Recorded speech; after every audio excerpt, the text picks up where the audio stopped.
Takeaway from this Gettysburg Address? You know, one of the things I find so interesting is that Donald Trump apparently cannot help but reveal who he is. You know, he goes to Gettysburg, one of the sites of one of the great battles and one of the great American political speeches, to talk about divisiveness and policy. And then he launches into, I'm going to sue all of the women who've come forward to accuse him of sexual misconduct.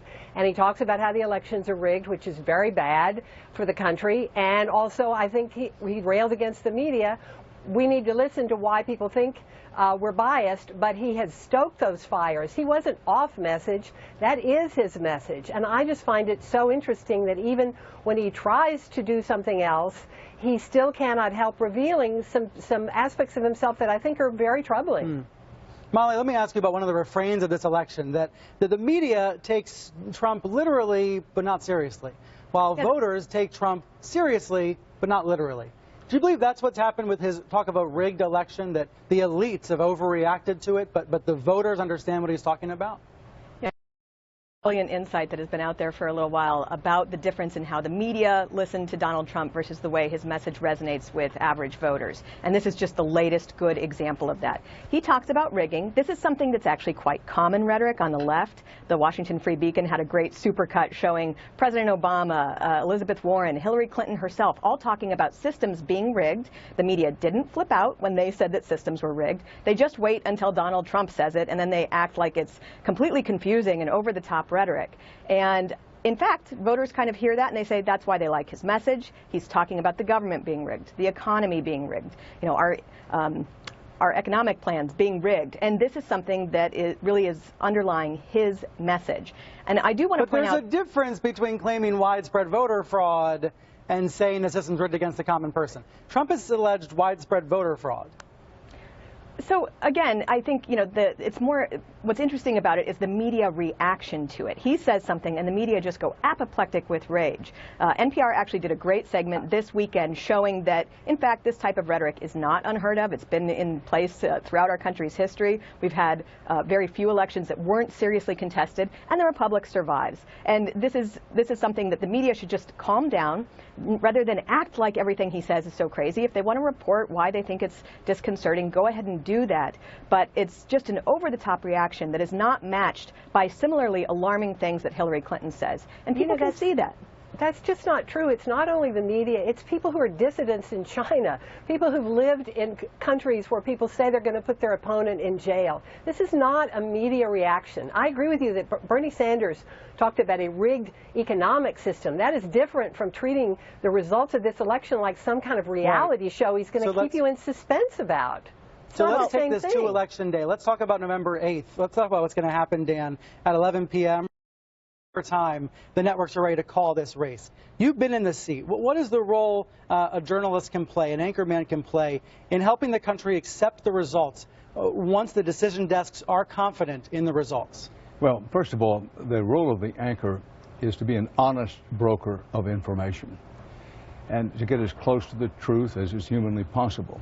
And on election night, when it's clear, if it's clear that Hillary Clinton has been the winner, I would think that every anchor would feel some responsibility, perhaps not to say it so directly, but these charges that Donald Trump is throwing out about a rigged election, quote unquote, ridiculous, untrue, and dangerous. It's very important that people have confidence in the electoral system. It's ridiculous to say that all of those good people who work at polling places, who work in gathering the votes, are somehow part of a rigged system. You're saying he's insulting the volunteers and the lawyers and the people that run the system? Well, absolutely, and even some of his own people in Ohio, the man who's in charge of making sure that the vote is as honest as possible, who's a Trump supporter, has said in effect that this is not true. We talked earlier about some bias. It's not reporter bias when something is untrue, patently untrue, and ridiculous and dangerous. The president's role is to say so. And then when you're running the kind of campaign that Donald Trump is running, you shout bias. But, you know, what the country needs is a flicker of a candle of hope and unity. And Trump has cast himself as a divider. Quite honestly, in my opinion, which has never worked very much, if he had taken a different tack in the campaign, He might be closer in the polls to Hillary Clinton right now. But look, the American people, I have great confidence in the American people. They understand that the system is not rigged. Yes, there's a certain segment of the Trump core support that's going to believe that, but that's only a certain section. But all the more that what we need is hope and unity, not a division. Let me turn from November 8th to November 9th, the day after the election. Many people think Trump is paving the way to Trump TV, a post-election network or streaming service. Trump's campaign CEO Steve Bannon was on the same flight as me to the debate, so I caught up with him on the way to baggage claim. He told me and Brooke Baldwin, well, he wouldn't deny the rumors. He told us Trump is an entrepreneur.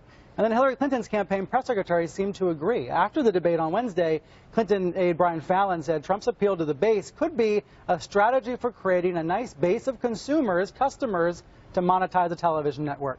Molly, Trump's aides have charged this is an attempt to suppress the vote, to talk about Trump TV as a way to discourage Trump voters. How do you see it? I couldn't possibly understand exactly what the Trump people are thinking about starting another network. But what I'm concerned about, again, is how the media are kind of pushing people in this direction. We have historic lows of trust in the media, of approval ratings for the media. People don't feel like they're actually able to watch different networks or read different papers and get actual news. And that is pushing people into these further ghettos. And we already have a problem with the ghettoization of media.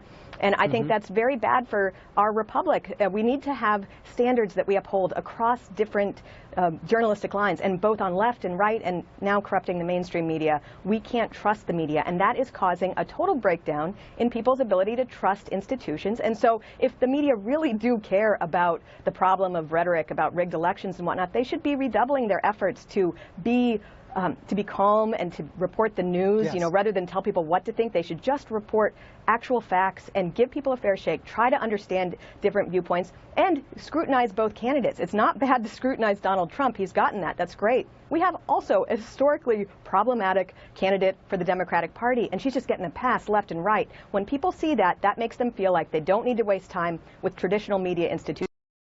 That's bad. Jane, briefly, your thoughts on Trump TV. It might not be journalism, but it would be further to the right of Fox News. Fox had a great week with Chris Wallace moderating this debate, a huge moment for the network. Do you think a Trump TV network would make a bad, politically polarized country worse?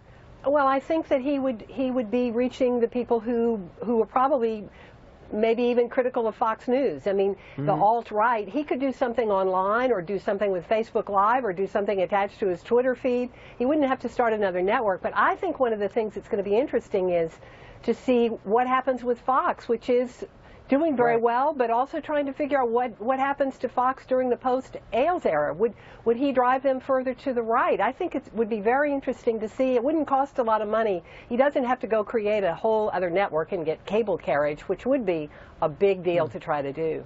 So that is the big question. Jane, Molly, thank you both for being here. And Dan, while I have you on set, I wanted to ask you briefly about the documentary you have coming out. November 1st, it's about Trump's America, the anger out there. You know, Steve Bannon said to me, what the media doesn't understand is the anger at these rallies. Is that what you experienced, going to these rallies, exploring them? Yes, we went to dozens of rallies. And what this documentary, which premieres next Tuesday night at 9 o'clock in the Eastern Time Zone, is trying to understand the rise of Trump. How Trump happened, how he came to such prominence, why it happened, and why you should care about it, and you should care about it. Because I'm of the school of thought that overwhelmingly the people who support Trump are good Americans. They're hardworking people. Yes, there's a fringe element, but that always happens with such movements. But these are good people, and they are so convinced that there's got to be dramatic change that they've even, in many cases, just hold their nose and say, listen, I'm for Trump. This documentary seeks to point out to people that once the election is over, on November 9th you mentioned, 38 or 40% of people, roughly speaking, are going to have voted for Trump. And how we pull ourselves together, how we reduce this polarization, is part of what this documentary is about. It begins with understanding why good people are so angry and so afraid that Trump will get 38 or 40% of the vote. Dan, great to see you. Thank you.